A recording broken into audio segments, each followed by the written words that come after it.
Filipino food to siya. At, alam niyo ba kung ano ito? Ito lang naman po ay toyo. O, diba?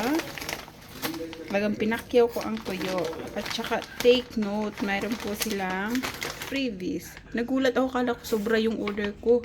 Ayan yung kanilang freebies. Oh, kanilang freebies. Diba? Dili sweet and spicy. Ang dami nilang pa-freebies. Second time ko na nag-order sa kanila eh. Ayan.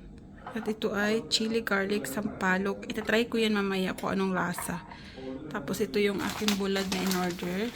Ilalagay ko rin sa description ko yun kung saan ko to na-order. At pwede na po kayo mag-order doon. Hindi po sa nagpo-promote ako pero masarap talaga yung ano nila doon. Bulad nila. Ayan. The next day. So, mayong adlaw mga higala. So, danapod ko nga rin karon magkaon ko og. Meron akong in-order na bulad, diba? Galing at Dubai yun. So, ngayon ang akong luto kay mais na may humay. Pinaghalo ko lang. So, kakainin ko na yung aking bulad na gi-order galing sa Dubai pa yun siya. So, ang oras dito ay 1:40, so mag alas 2 na ng umaga. Alas 2 na ng madaling araw, di ba? So maghain muna ako.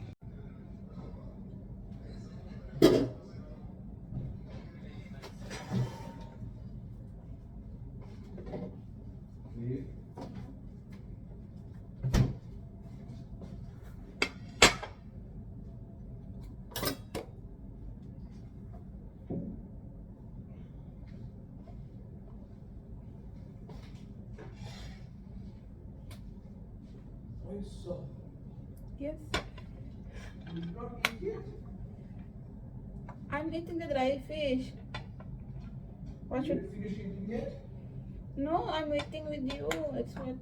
While I'm watching, I want to watch.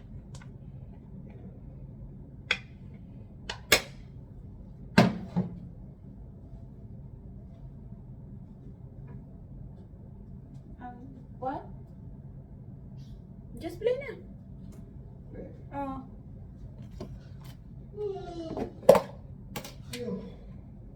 Ito yun ang niluto ko. Really?